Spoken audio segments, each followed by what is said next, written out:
Hello guys, जोहार। तो जय धर्मेश। तो आज 29 अक्टूबर कार्तिक जयंती। तो आज हम लोग का आदिवासी बाल विकास विद्यालय गढ़डिप्पा में कार्तिक जयंती के शुभ अवसर पर जत्रा लगता है। ये गढ़डिप्पा विद्यालय के प्रांगण में बना हुआ खुला में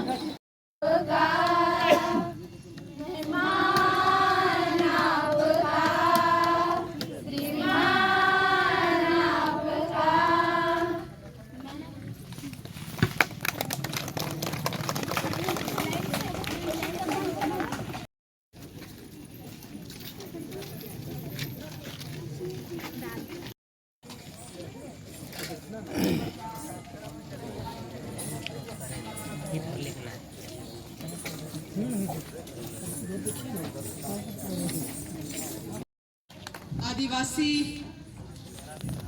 बाल विकास उच्च विद्यालय में आयोजित आज इस कार्तिक जयंती साथ ही साथ स्कूल के स्थापना दिवस में हमारे बीच उपस्थित हमारे प्रखंड के जिला परिषद सदस्य हिंदिया टोको जी, उपस्थित हमारे साथ हमारे पंचायत के मुखिया दुर्गा उरांव जी, हमारे कर्मठ साथी और पूर्व के मुखिया रह चुके, आपके हर एक सुख दुख में स्कूल के साथ देने वाले, आपके हर एक परिस्थिति में आपके साथ खड़े रहने वाले हमारे भाई संतोष जी, तमाम उपस्थित हमारे कांग्रेस पार्टी के कर्मठ सहयोगी गण और आज यहाँ पे आए हुए सभी विद्यार्थी गण जितने भी आए, उनके साथ अभिभावक हैं, स्कूल के जितने शिक्षक गण हैं, प्रधान अध्यापक, सभी को हमारे तरफ से जोहार। आज बहुत ही पावन अवसर है कि इतने बेहतरीन दिन पे आप लोगों का स्कूल का स्थापना दिवस है। आज हमारे कार्तिक बाबा का भी जयंती मनाया जाता है। पूरे झारखंड में नहीं मगर पूरे देश भर में भी और विदेश में भी उनको लोग याद रखते हैं। आप लोग इनके बारे में सभी जितने भी नव युवा है, आशा है कि आप सभी इनके इतिहास के बारे में जानते हैं। एक बहुत ही गरीब घर पे पैदा हुए गुमला में और वहां से इन्होंने अपने शिक्षा का यात्रा शुरू किया। उस समय झारखंड भी नहीं था, उस समय बिहार हुआ करता था। इंजीनियरिंग उस समय एक आदिवासी घर से, एक गांव घर से बाहर निकल के आना और इंजीनियरिंग और साइंस लेके पढ़ना, आप समझ सकते हैं आज भी जिस समाज में हम लोग रहते हैं वैसे समाज में हमारे आदिवासी बच्चा अगर साइंस लेके पढ़ता है तो ये परिवार के लिए कितना गर्व का बात होता है।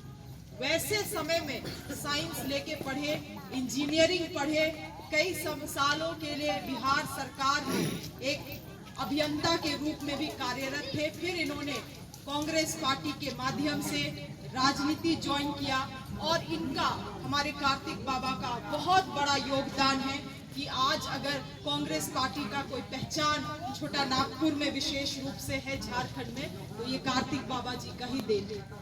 हमेशा से ये कदम में कदम मिला के कांग्रेस पार्टी के साथ चले और वो जानते थे कि कांग्रेस पार्टी का विजन विशेष रूप से आदिवासियों के लिए क्या है और यही वो महान पुरुष थे जो कि आदिवासियों के लिए ट्राइबल सब प्लान जैसे योजनाओं को केंद्र सरकार में लाने का काम किया और आज उसी योजना के तहत अगर आदिवासियों के लिए किसी भी सरकार में योजनाएं आती हैं तो उसी ट्राइबल सब प्लान के तहत योजना आती है। आज मैं आपको इस चीज़ों को इसीलिए बतला रही हूँ क्योंकि आपको इस चीज़ को समझने का ज़रूरत है कि आपके समाज से, आपके गांव घर से अगर कोई पढ़ा लिखा व्यक्ति राजनीति में आता है तो उसका असर क्या होता है, इस चीज़ को हम और आपको समझने की ज़रूरत है।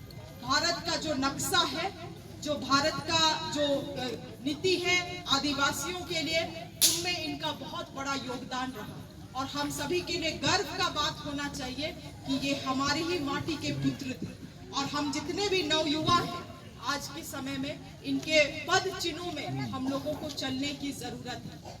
आज कई हमारे समाज के लोग शिक्षा ग्रहण कर रहे हैं मगर कहीं ना कहीं लोग विध्वंसककारी काम में ज्यादा अपना दिमाग लगाते हैं, मगर इनसे आज हमें सीख लेने की जरूरत है कि अगर हम लोगों ने शिक्षा ग्रहण किया है तो तो हम लोगों को समाज को जोड़ने का काम करना है।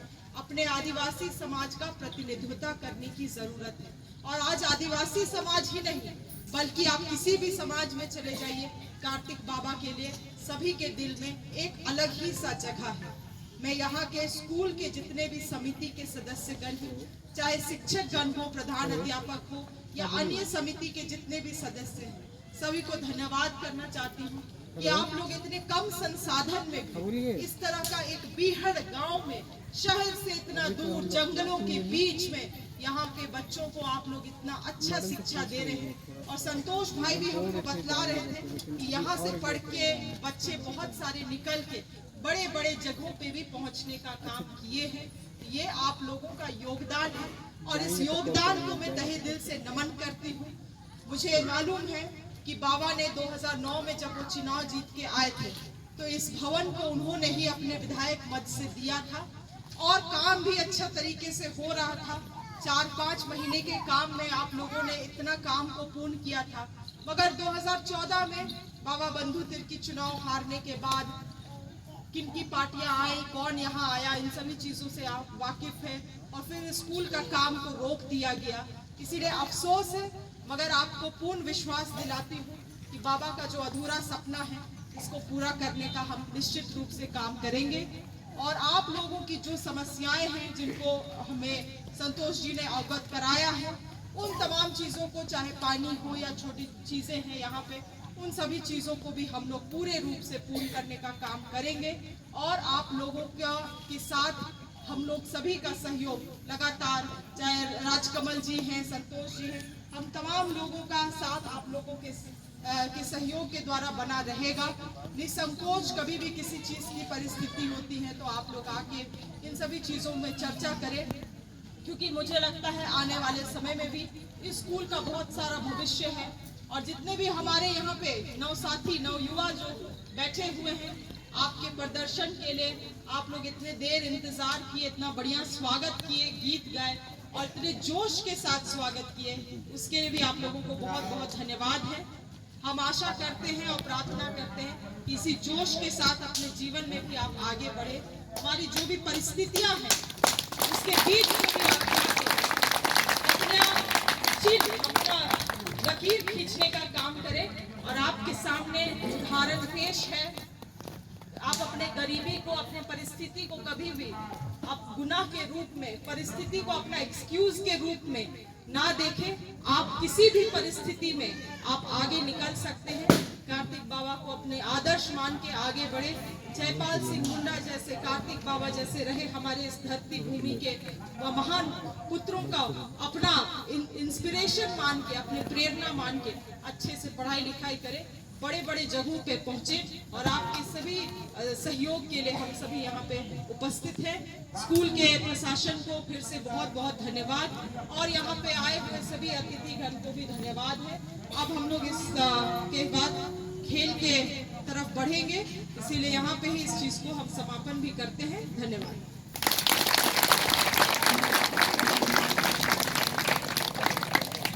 धन्यवाद विधायक महोदय जी।